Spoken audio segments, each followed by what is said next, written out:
앞서 쭉 보신 것처럼 김용현 전 장관은 비상계엄 준비와 실행 과정의 대부분을 자신이 했다고 주장하고 있습니다. 이고은 변호사와 자세히 분석해 보겠습니다. 자, 어서 오십시오. 안녕하세요. 예, 진실 공방이 벌어질 수도 있다 이런 전망이 있었는데 오늘 내용을 보면 대통령과 김 전 장관은 한 배를 탄 것 같아요. 자, 결국 김 전 장관이 모든 거를 책임지려 하는 것 같다 이런 느낌이 있는데 의도는 뭘까요? 저는 사실 오늘 이 증인신문을 앞두고 결국에는 김용현 전 장관이 윤석열 대통령과 일치된 진술을 할 것이다라고 사실은 예상을 했었습니다. 그 이유는 김용현 전 장관이 구속영장 발부를 전후해서 이 구치소 안에서 극단적인 선택을 시도했었다라는 보도가 흘러나오기도 했습니다. 지금 이 윤석열 대통령과 이 김용현 전 장관은 충안고 선후배 사이로 굉장히 친분 관계도 두텁고요. 또 김용현 전 장관이 윤석열 대통령에게 보이는 충심도 굉장히 두터운 인물입니다. 그런데 본인이 지키지 못해서 윤석열 대통령이 현재 이런 위기에 처했다라고 아마 김용현 전 장관은 생각할 가능성이 높기 때문에 오늘 증인신문을 통해서라도 윤석열 대통령을 도와주고 싶어 할 것이다라고 저는 예상을 했거든요. 제 예상과 맞아떨어지게 오늘 김용현 전 장관 그간의 보도 내용에서 약간은 윤석열 대통령과 다른 진술들이 있었는데 그것이 모두 윤석열 대통령과 일치되는 방향으로 정리가 되었습니다. 왜 그랬을까? 일단은 충심이 강한 인물이기 때문에 윤석열 대통령을 돕고자 이렇게 했을 가능성이 있을 것 같고요. 두 번째는 조심스럽게 추측을 해보면 이렇게 하는 것이 윤석열 대통령과 김 장관을 도와줄 수 있는, 둘 다 상생할 수 있는 길이다라고 생각했을 것 같습니다.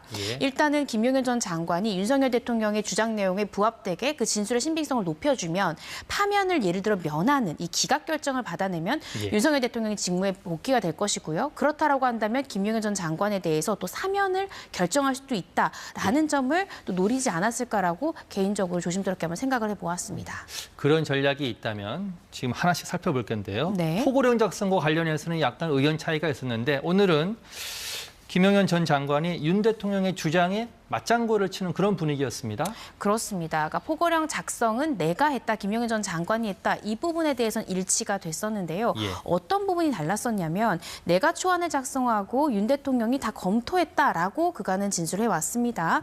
그런데 오늘 증인신문 과정에서는 원래 윤 대통령이 굉장히 꼼꼼하게 어떤 법안이 오면은 이 법전부터 꺼내가지고 굉장히 꼼꼼하게 보는 사람인데 이 포고령만큼은 조금 평소와는 달리 꼼꼼하게 보지 않으셨다. 대충 검토했다라는 취지로 윤석열 대통령의 주장 내용과 일치되게 진술을 했습니다.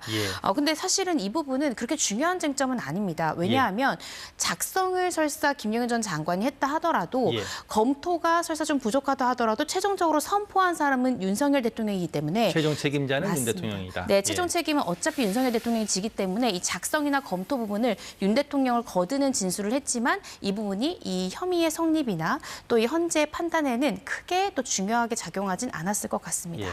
또 다른 쟁점이 비상입법기구입니다. 그 쪽지에 관련돼서인데 자, 김 전 장관이 작성했다. 이건 이견이 없었는데 최상목 권한대행에게 준 것은 자신이 했다. 첫 번째 주장을 했고요. 두 번째는 비상입법기구는 국회를 대체하는 그런 기구가 아니다. 이렇게 방어를 한 거죠. 그렇습니다. 이 비상입법기구 관련 쪽지 관련해서 오늘 굉장히 중요한 진술을 했는데요. 본인이 작성했다까지만이 원래 나왔던 진술이었는데 전달조차도 본인이 실무진을 통해서 이 최권한대행에게 줬다라고 진술했습니다. 작성과 전달 모두 다 윤 대통령과의 연결고리를 차단시킨 건데요. 이것은 이 비상입법기구의 쪽지에 대한 책임을 내가 안고 가겠다라고 읽혀지는 대목입니다. 뿐만 아니라 이 비상입법기구가 현존하는 국회의 기능을 무력화시키고 또 다른 비상입법기구를 창설하려는 의도가 아니라 이야기했던 부분이 기재부 내에 이 긴급 재정 관련한 입법을 하는 이 기구를 만들려고 했던 것이지 어떤 이 국회의 기능을 무력화시키고 대신하는 기구를 창설하려고 했던 것이 아니다라고 선을 분명히 그었습니다. 또 이것에 근거가 되는 규정이 헌법 76조에 있다라고까지 정확히 준비해 와서 이 부분이 준비된 진술이지 않았나라는 생각이 들고요. 결국 입법 무력화랑은 우리는 전혀 관련이 없다라고 차단을 시켰습니다. 방어를 철저히 한 것 같은데 자, 오늘 제일 좀 이슈가 되고 관심이 많았던 말은 이 말입니다. 자, 김 전 장관이 계엄금 지휘관에게 끌어내라고 한 게 의원, 국회의원이 아니라 요원이었다.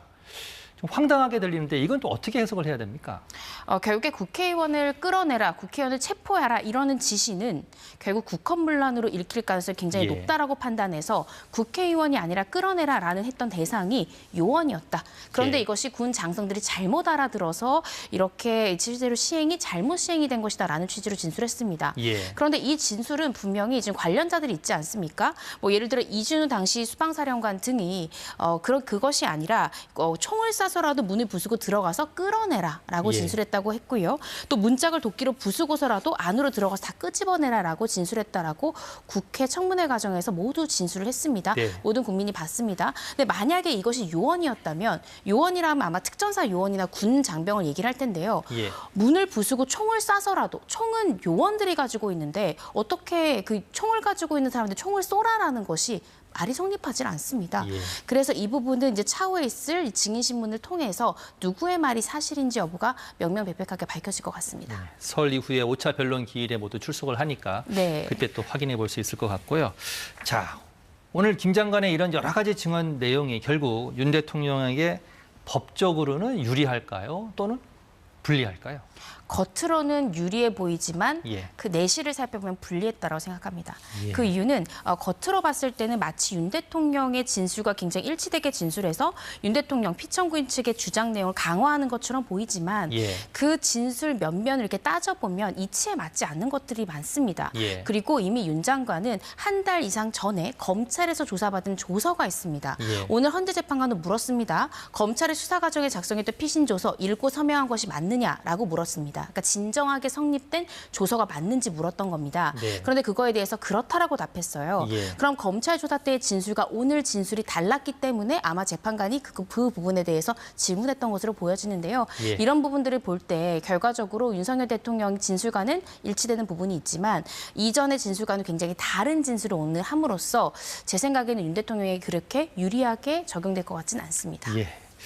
자, 이후 변론 기일이 남아 있습니다. 자, 공수처 얘기 좀 해보죠. 네. 뭐 오늘 한 차례 더 강제 구인 시도하지 않겠냐 이런 전망이 있었는데 어제 또 오늘 검찰에 사건을 이첩한다는 보도도 있었는데 그게 맞았습니다. 네. 이렇게 조기에 이첩한 이유는 뭐라고 보십니까? 사실 공수처에서는 윤 대통령 구속영장 발부 이후에 조사를 하려고 정말 많이 애를 썼습니다. 예. 3차에 걸쳐서 강제 구인도 시도했고요. 강제 구인에 실패하자 결국에는 관저나 대통령실 압수수색까지도 수색을 예. 시도를 했지만 결국 실패됐고 불발이 되었습니다. 예. 그래서 공수처 입장에서도 더 이상 이 사건을 가지고 있을 명분이 없고요. 가지고 있다 한들 공수처의 수사에는 응하지 않겠다는 대통령 뜻이 분명하기 때문에 예. 결국 공소제기를 요구하는 결정을 내리면서 검찰로 빠르게 이첩한 것으로 보여집니다. 자, 이제는 검찰의 시간인데 대통령에 대해서 구속 기한 연장 이건 무조건 신청할 것 같고요. 네. 앞으로 검찰의 수사는 어떻게 진행될 것으로 예상이 되십니까? 일단은 윤 대통령이 출석을 해야 될 것 같습니다. 예. 그러니까 아무리 검찰이 수사하겠다 하더라도 윤 대통령이 이에 협조하지 않는다면 사실은 검찰 수사가 굉장히 어렵겠죠. 예. 만약에 윤 대통령이 수사에 적극적으로 임한다라고 하면 현재 검찰이 그 기재에서 지금 이 김용현 전 장관에 대해 공소제기했던 공소장 기재 내용과 예. 오늘 나왔던 윤 대통령과 김용현 전 장관의 증언 내용이 굉장히 배치됩니다. 예. 비상입법기구 쪽지 관련도 그렇고 포고령 작성이나 이런 부분들에 대해서도 공소장 기재 내용과 윤 대통령 주장 내용 굉장히 상이합니다. 예. 아마 이 상이한 부분에 대해서 철저히 탄핵하고 추궁하지 않을까 싶습니다. 예. 공수처 조사에는 나가지 않았습니다. 수사권이 없다는 판단이었고요. 자, 그러면 기소권을 가지고 있는 검찰 수사에 윤 대통령 측이 협조할까요? 일부 보도 내용에 따르면 검찰 조사에는 응할지 여부를 검토하고 있다라는 보도들이 예. 나오고 있습니다. 제가 조심스럽게 판단하건대 저는 한 차례 정도는 검찰 조사에 응할 것으로 보여집니다. 한 차례. 네, 예. 왜냐하면 지금 현재 윤 대통령이 주장하고 있는 부분이 검찰의 공소장 내용과 조목조목 상반되는 부분이 굉장히 많습니다. 예. 또 김용현 전 장관도 본인을 굉장히 유리하게 진술을 한 상황입니다. 예. 그래서 윤 대통령은 공소장 내용을 한 번 정도는 반박하기 위해서라도 검찰 조사에 응할 가능성이 높지 않을까 싶습니다. 한 번 정도는 출석할 가능성이 있다. 네. 자, 오늘 말씀은 여기까지 듣겠습니다. 자, 이고은 변호사였습니다. 수고했습니다. 감사합니다.